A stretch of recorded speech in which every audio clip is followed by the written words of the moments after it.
चालेल, मस्त. लायब्ररीमध्ये ते तशी तुमचे 2 पुस्तकं हवीच होती. पाषाण टेकडी प्रयोगशाळा आणि माय प्लॅनेट. त्याचं प्रयोगशाळाच नाव ठेवलं. ही प्रयोगशाळा निघलं पाहिजे. पुस्तकं राहत नाही म्हणा.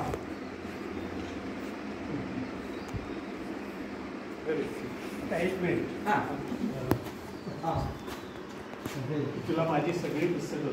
अरे वा वा वा. कारण काकांचा संच मी तसंही ते इंट्रोड्यूस करणार होतो.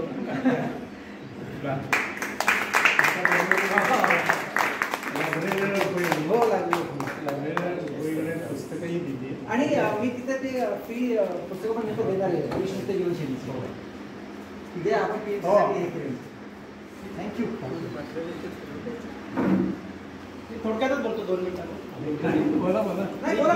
आपला इन्फॉर्मल ग्रुप आहे. कोणी तर वेळ तसं लावून नाही आले. मी दीपक श्रोते 25 वर्ष पुण्यामध्ये राहत होतो आणि जरी IT मध्ये नोकरी करत असलो तरी लहानपणी निबंध लिहायचो. 8वी 9वी 10वी ग्लोबल वॉर्मिंग क्लायमेटचे.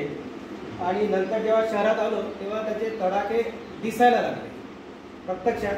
काही लोकांना ते जाणवत नव्हते. मी म्हटलं याच्याकरता फक्त निबंध लिहून आणि आपल्याला माहिती होऊन काही आहे. तर knowledge is only a potential power unless it act upon it. त्याच्यामुळे मग आम्ही 2006 पासून पाषाण बाणेर टेकडीवरती काम चालू केलं. सुरुवातीला 1-2 लोक गेले तिकडनं बाणेर साईडला. डॉक्टर गरुडकरांनी काम चालू केलं तर इथले माझ्यासारखे काही 1-2 लोक आले. आम्ही झाडं लावायला सुरुवात केली आणि त्यातून मग ते ॲक्च्युली काम झालं की जलसंधारण आणि मृदूसंधारणावरती काम झालं आणि त्याला जोड म्हणून झाडं लावली. आणि आता पाषाण बाणेर टेकडी सूसगाव आपल्या परिसरात या तिथे लोकसहभागातून मी तर म्हणजे शासन प्रशासन आणि जनतेच्या सहभागातून 50,000 देशी झाडं लावून जगली.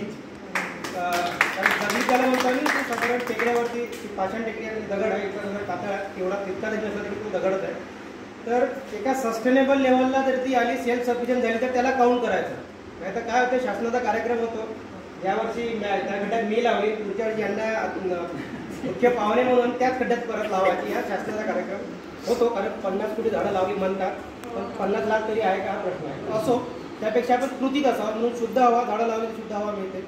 आणि पुण्यातल्या टेकड्या ह्या पुण्याच्या लंग्स आहेत. आणि 2005 पासून आपण नागरिकांनी सतर्क असल्यामुळं मोहनजी धारिया होते तेव्हापासून किंवा वंदनाताई चव्हाण असतील त्यांनी पक्षापलीकडे जाऊन काम केलं. घरात पडले त्यांनी आमदारकीचा राजीनामा दिला पण टेकड्यासाठी आणि भूमिका कायम ठेवली. त्यातल्यात आता मेधाताई कुलकर्णी दिसतात. एक राजकीय जरी असले तरी लोकांच्या सहभागातून त्या टेकड्याचा होणारा राग आपण ओथंबून ठेवला 2005 पासून. 2019लाच आपल्या पाषाण टेकडीवरती सुशोभीकरण करून म्हणून राजकीय मंडळी आली होती. आमदार खासदार आणि नगरसेवक त्यांना थांबवलं आम्ही पण ते थांबत नव्हते म्हणून आवाहन केलं लोकांना. 3 दिवसात 1 मे 2019ला जवळपास 2000 लोक आले होते टेकडीवर आणि 3 दिवसात 7000 लोकांनी सिग्नेचर कॅम्पेन केलं. मुख्यमंत्र्यांना पाठवलं आणि विरोध न करता हे सगळे आपण एकत्रच आहोत म्हणून नगरसेवक आमदार आणि खासदारांना सांगितलं तुम्ही इथे या तुमचं स्वागत आहे. आणि आता लोकांना सांगा वय वर्ष 4 ते 85 पर्यंत सगळ्या लोकांनी सांगितलं आम्ही टेकडीवर याच्याकरता येतो की आमच्या पायाला माती लागावी. तुम्हाला सुशोभीकरण करायचं असेल तर वसुंधरा स्वच्छता अभियानसोबत ग्रीन कव्हर वाढवण्याकरता काम करा. नसेल तर काही गरज नाही. इथे कुठले शेड करायचे बसायला बेंचेस करायचे ते काही नको. त्याच्यामध्ये अजूनही आहे 6 वर्षात अजून तरी काही त्यांचा तिकडे मोर्चा वळला नाही. पण आता कितपत आपण तग धरू त्याकरता तिसरा आम्ही शुद्ध हवा शुद्ध पाणी आणि विषमुक्त अन्नावरती काम करतो. म्हणजे शेतकऱ्यांसोबतच काम करतो. 3 वेळचं जेवण आपल्याला कुठल्याही कंपनीत असा IT मध्ये असा फॉरेनमध्ये कुठे असा तरी शेतीतूनच येतो. अल्टरनेटिव्ह अजून आलेलं नाही. आणि ते जर विषमुक्त असेल काही जणांनी सांगितलं म्हणजे कॅन्सर झाला किंवा काय झालं आता डॉक्टरलाही कळत नाही अशा बिमाऱ्या येत आहेत. त्यात पाण्याचा जसा सहभाग आहे तसा मुख्यत्वे प्रत्येकाचा स्लो पॉयझनिंग आज होत आहे. 5 स्टारला जरी आपण गेलो तरी कुणीही गॅरंटी सांगू शकत नाही.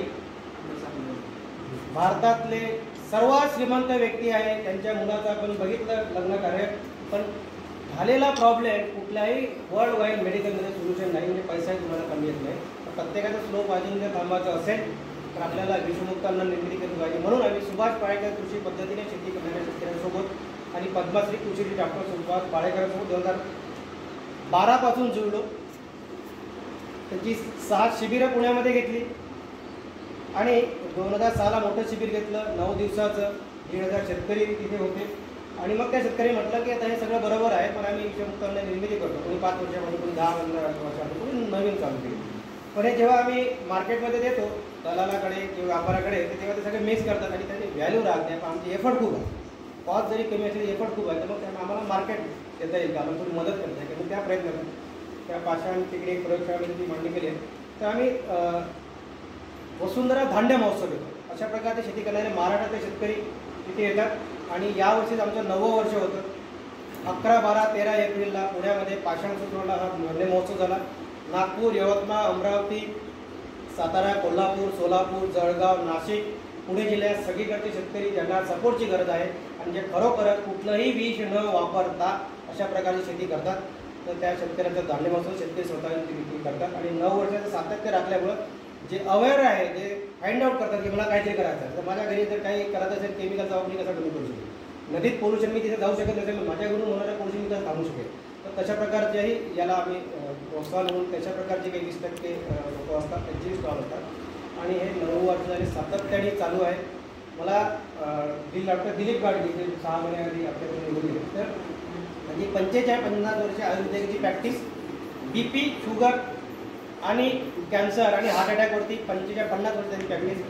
पण त्यांनी सांगायचं रिकॉर्ड, डॉक्टर आणि पेशंटची लढाई नाही आहे. जोपर्यंत शेतीमध्ये बदल होत नाही, आपल्या जीवनशैलीमध्ये बदल होत नाही, ते थांबणं अवघड आहे. मला दर महिन्याला 5-6 फोन यायचे, कधी रत्नागिरी जिल्ह्यातून, कधी कोल्हापूरमधून, कधी पुण्यातून, कधी अमरावतीवरून.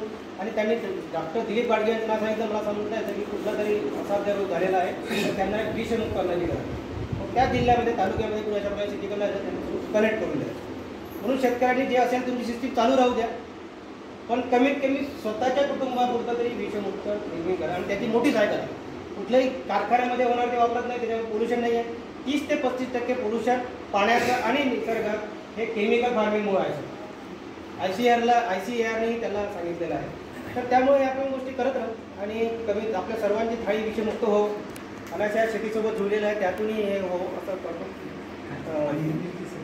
कणकवलीचे शेतकरी आहे जे काजू करतात सर, गेले 5 वर्षापासून ते पुण्यामध्ये अशा प्रकारच्या लोकांना देतात विषमुक्त काजू म्हणून, आणि अशा प्रकारे खरोखर ते शेती करतात. तर आपल्याला त्याचं मार्केट मिळू शकतं, म्हणजे अर्थकारणीच होईल आणि आपलं आरोग्यकारणीच होईल असं मला वाटतं. मुद्दा मी यांचा प्रयोग बघायला तुम्हाला एक सांगू इच्छितो की याच्यावरती 20 वर्षापूर्वी कंप्लीट शेतकऱ्यांच्या मिश्ररहित शेती हे आमचं मिशन होतं. म्हणजे जी पेस्टिसाइड्स पाहिजेत ऑर्गॅनिक, ही सगळी ऑर्गॅनिक नैसर्गिक पेस्टिसाइड्स ह्याची फॉर्म्युलेशन सर्व शेतकऱ्यांना दिली महाराष्ट्रभर. ह्याच्या आम्ही जवळजवळ 20,000 प्रती त्यावेळी दिलेल्या आहेत. म्हणजे तुम्हाला माहिती असू दे की कुठल्या कुठल्या क्षेत्रातले जे रिसर्च आहे हे सगळी फॉर्म्युलेशनचं प्रत्येक पिकावरचं हे पुस्तक बऱ्याच वर्षाआधी वाचलं आणि जेव्हा याच्यासमोर दूर होतं तेव्हा, आणि मला वाटतं इनडायरेक्टली किंवा डायरेक्टली त्यांचंच काम करतोय मी. काय म्हणायचं नाही, या लोकांना माहिती पाहिजे की शास्त्रज्ञ अपुरा पडतो. आम्ही सगळ्यांच्याकडे भेटू शकत नाही. आता हे पाणी पिण्याचं म्हणजे मी आता बोलणार आहे, तर हे डोलस पर्यावरण वगैरे हे सगळे विषय आहेत ते सांडपाण्यावरतीच आहेत. पण सांडपाण्यावर किती तऱ्हेनं ट्रीटमेंट देत आहे. नुसतं आपण देवदेव करतो, पण दत्तगुरूंनीच काय सांगितलं पर्यावरणाशी माहिती पाहिजे ना वैज्ञानिक. तर असे सगळ्या तऱ्हेची पुस्तकं आहेत आणि ही रसायन इतकी फॉर्म्युलेशनच आहे डे टू डे हे करणार. हे कम्प्लीट डायबिटीजवरती असं काय, डायबिटीजवरती जवळजवळ आम्ही 36 वनस्पत्यांचं हे केलेलं आहे. पाणी शुद्ध करायच्या सुद्धा 40 वनस्पत्या आहेत ज्या खेडेगावात अभिप्रचार उपलब्ध आहे. आणि हे सगळं विविध विषयाचं आहे आणि हे सगळे आपल्या लायब्ररीमध्ये असतात. हे एकत्रित काम आहे. तर मला वाटतं आता समाजासाठी काम करण्याची गरज नाही आहे, आपल्यासाठीच काम करण्याची गरज आहे. त्यातूनच चांगल्या गोष्टी घडत असतात. पण मी कुठलंही म्हणजे सामाजिक कार्य किंवा हे काही करत नाही. थोडंसं होतं सांगू इच्छितो काय लागलं शेतीतलं तर जरूर. तर पाळेकर सरांनी यांच्यासारखंच केलेलं आहे की कुठल्याही कारखान्यामध्ये काही होत नाही. एका देशी गाईपासून त्याचा गोशेन गोमूत्र आणि आजूबाजूचा पालापाचोळा असेल त्यापासून सगळ्या सिस्टीम आहे. आणि हे त्यांची ऑर्गॅनिक शेती नाही, हे ऑर्गॅनिकचे एक पाऊल समोर आहे, नैसर्गिक आहे. का सांगतो, एका थोडक्यात सांगितलं लक्षात येईल. केमिकलचे फार्मर कारखाने ज्यांचे होते, लोकांमध्ये शेतकऱ्यामध्ये अवेलेबल लागत, त्यांनी ऑर्गॅनिकचे कारखाने काढले आणि ते 1000 रुपये लिटरचं जे होतं ते 3000 रुपये लिटर मिळायला लागलं. त्याच्यामुळे शेतकऱ्यांचं इनपुट कॉस्ट कमी झाली नाही, आत्महत्या थांबल्या नाही. कोकणामध्ये आत्महत्या नाही, कारण ती संस्कृती त्यांनी जतन केली आणि ते वेगळं आहे, म्हणजे कॉन्झर्वेटिव्ह अप्रोच आहे. पण जो तुम्ही बघितलं मराठवाड्यामध्ये, विदर्भामध्ये, आंध्रच्या काही पट्ट्यामध्ये, आता पंजाबमध्ये शेतकऱ्याच्या आत्महत्या ज्या आहेत त्या वाढत चालल्या आहेत. त्याच्यामुळं हे ज्या प्रकारचं आहे ते आपल्या बऱ्याच गोष्टीला आपण सोल्युशन ते देऊ शकतो. म्हणजे many problem but one solution अशा प्रकारचं हे काम समाजासाठी किंवा सामाजिक काम विसरून जा, आपल्यासाठी आपण काम केलं आणि आपल्या मित्रमंडळी याच्यासाठी केलं तरी ते भरपूर आहे. तर एक उदाहरण सांगतो आणि मी सांगतो. आता मी गेले 10 वर्ष झाले टूथपेस्ट वापरत नाही, पेस्टही वापरत नाही आणि ब्रशही वापरत नाही.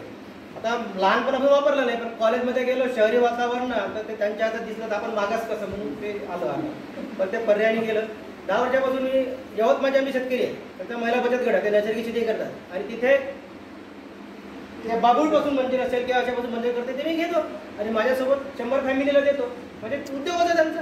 म्हणजे शहराकडे येणारे लोंढे जर थांबवायचे असेल तर ही सिस्टीम आपण उभी केली पाहिजे. धन्यवाद. थँक्यू.